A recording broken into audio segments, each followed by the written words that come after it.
All right, class, today we're going to move on to section 5.4, and it's actually something we've done in a little bit of a different way back in chapter 4. We're going to go look at this idea of how to multiply binomials. And the book says we're going to do it mentally. Now, if you remember back in chapter 4, when we learned multiplication of polynomials, we learned the distributive method. And if you remember, we would take the first binomial and we would break it up into its two different parts. We would take the x first, and we would say x times the second binomial, and then we would take the second half of that and say plus 7, bring the constant and the sign, and multiply by x plus 8 again. Now, we also learned the box method, or also known as the vertical method. But that's what we did back in chapter 4. Now, today we're going to learn a new method, okay? And this method, we can actually do it in our head. Mrs. Burton's letting you do some mental math. Now, it's going to seem kind of weird at first because we've got to train our brain to do it. But once you learn it and master it, it will be very helpful as we go through the second half of our book, as we're dealing with a lot of quadratic equations. So if you look, we're going to use this idea of FOIL. Our acronym is FOIL. And this is what it stands for. We've got first is F, O stands for outside, I stands for inside, and L stands for last. Now, FOIL only works when we're multiplying a binomial times a binomial. So if we look at what to do for the F in first, it's going to be the first term in this binomial times the first term in the second binomial. And we all know that x times x is x squared. Now, I know it says do mentally, but I'm going to write the steps down as we're learning it to keep up with it. Now, the middle, okay, is outside and inside. So when they want me to multiply the outside, well, that means this x on this end times the 8 on the other end. The outside, I say goalpost. So we know that x times 8 is 8x. And then the I for inside is the 2 right beside each other in the middle. Well, what's 7 times x? And 7 times x is 7x. And then we move on to the last. And the last two are going to be my constant terms. We've got 7 times 8. And 7 times 8 is 56. Now remember, just like when we were doing the math in chapter 4, we might have like terms to combine in the middle. So our final answer is x squared, and then 8x plus 7x is 15x plus 56. Okay, so we're going to kind of use this method to help us go through and multiply mentally. Now let's look at our next slide. I've got one more. So let's look up here. And again, we're going to use the FOIL method. And if you need to draw lines in the beginning, that's helpful. So if I'm doing the FOIL method for multiplication, and F stands for first, who am I multiplying together? That's right, the first of each binomial. So we've got C times C, which is C squared. Now we're doing O. O is outside. So the outside are the terms on the ends. So C times negative 6 is negative 6C. And then we're going to do the inside, the 2 right beside each other, and that gives me negative 9C. And then we need the last, and last would be negative 9 times negative 6.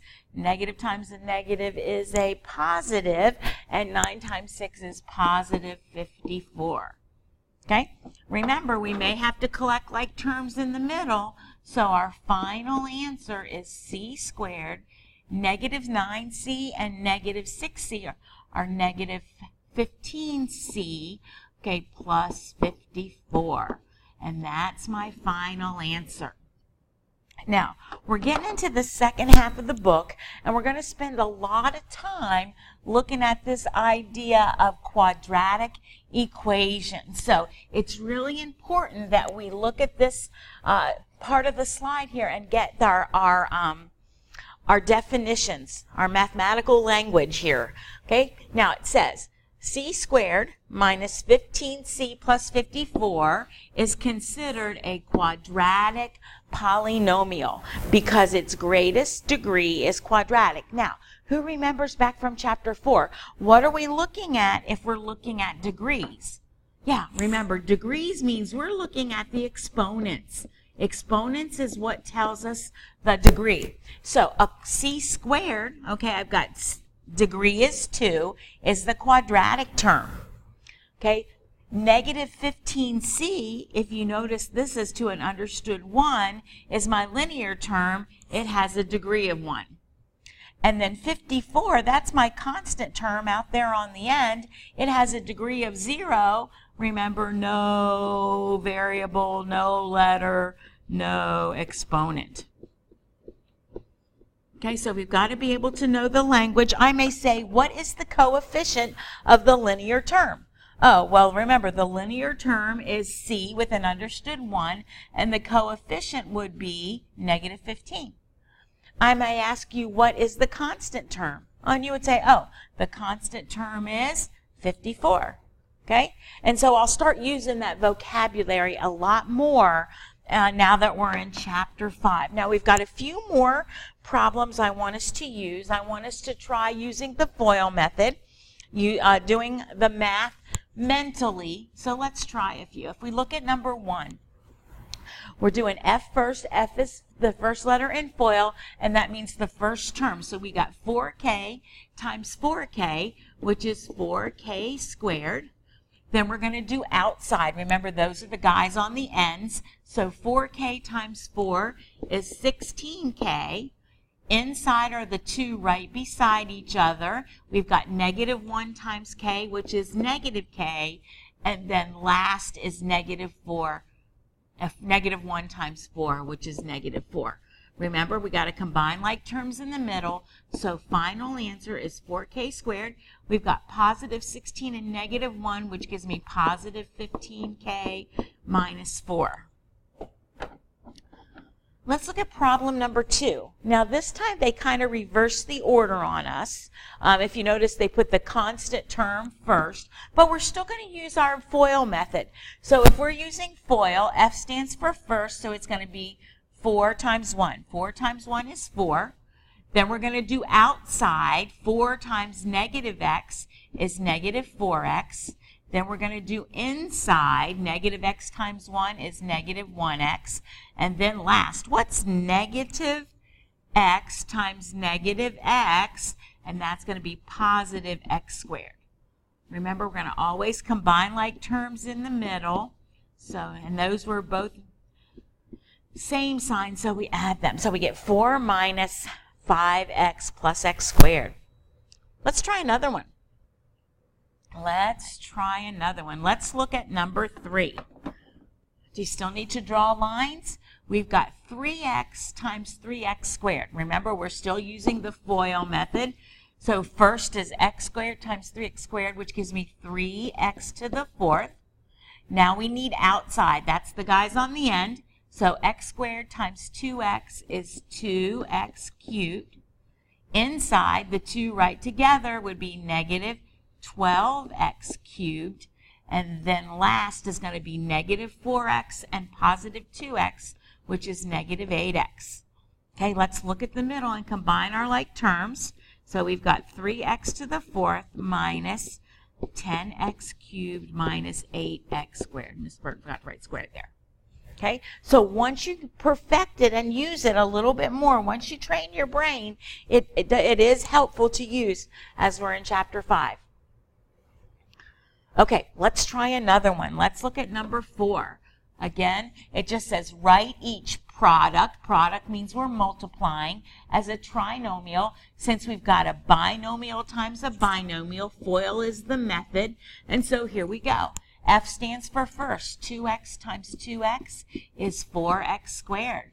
Outside, 2x times negative 3y is negative 6xy. Now, when we have more than one letter, we usually put them in alphabetical order. When we look at I for inside, that's the two here together. So we're going to get 5 times 2 is positive 10xy, and then we've got last, which would be negative 15y squared.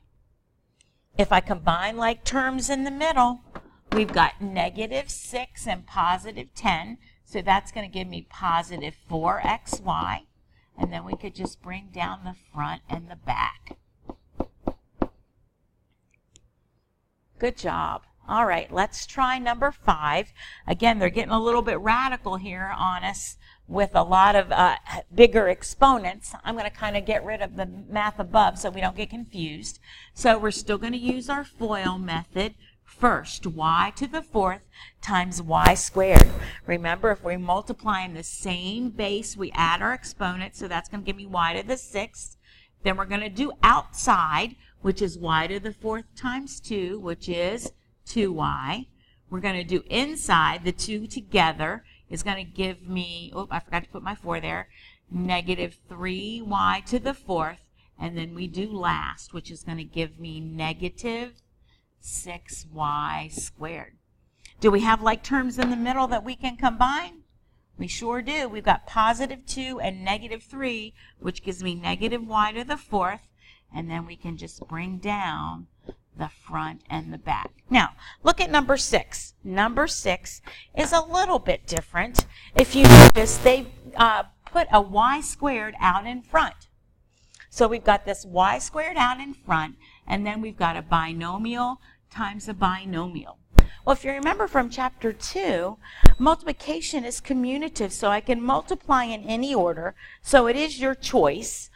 I like to use FOIL first and then go back and multiply by the y squared. Some students go ahead and take care, just multiply in order. So if we multiply in order, we've got y squared times y, a little bit of distributive property going on there, y squared, and then we've got y squared times that is negative 2y cubed. And now I can go back and I can use my FOIL method. So we've got 2y when we do the first, 2y squared. Outside is going to give me 3y cubed. Inside is going to give me negative 4y cubed. And last is going to give me negative 6y to the 4th. Again, I've got like terms in the middle. So 2y squared, positive 3 and negative 4 gives me negative y cubed minus 6y to the 4th. Okay, so again, if you wanted to do that a different method, we could put the y squared back, and then 1 minus 2y, 2 plus 3y, and you could go ahead and just FOIL first. Use the FOIL method first. So 1 times 2 is 2 plus 3y minus 4y plus 6y squared, and then we'll combine like terms in the middle. And now I'll go back and do my distributive property with that y squared. Either method works. We've got 2y squared when we're using our distributive property minus y cubed plus 6y to the 4th. Mrs. Burton made a mistake. This should be a negative up here. All right, and this should be a negative. Okay, watch out for your signs. Don't do what Mrs. Burton did. But if you notice, though, I get the same answer, either method. Just multiply in any order. Now, last problem. We had something like this back in chapter 4. Back in chapter 4, all right, and we'd have to multiply the front, multiply the back, and then we're solving because there's an equal sign. So you know the deal. Isolate the variable by inverse operations. But now that we can do this multiplication mentally, it kind of reduces the workload. If you look here, we do first x squared. Outside is negative 3x. Inside is negative 2x. When I add them together is negative 5x plus 6. So much easier than all that writing for the box method or distributive method. Let's go to this side. First is x squared. Outside is positive 3x. Inside is negative 4x. If I negative 7x, I'm sorry, which gives me negative 4x when I add them together, minus 21. So it saves a lot of time. Now, how did we solve these back in chapter 4? Yeah, we got to get rid of the x squared. And again, we said if I subtract x squared from both sides, using those properties of equality, we bring down negative 5x plus 6 equals negative 4x minus 21. All right, I'm going to add 4x. Again, those properties of equality we learned in chapter 3. So I've got negative x plus 6 equals negative 21. Now, my floater is 6, so we're going to subtract 6. Whatever I do to one side, I do to the other. Negative x equals negative 27. Remember, I can't have that negative sign there in front of x, so we divide everything by negative 1. Final answer, x equals 27. So try using the FOIL method tonight. We'll perfect it as we go over the next few days, and hopefully you'll see the advantage to using FOIL over distributive property.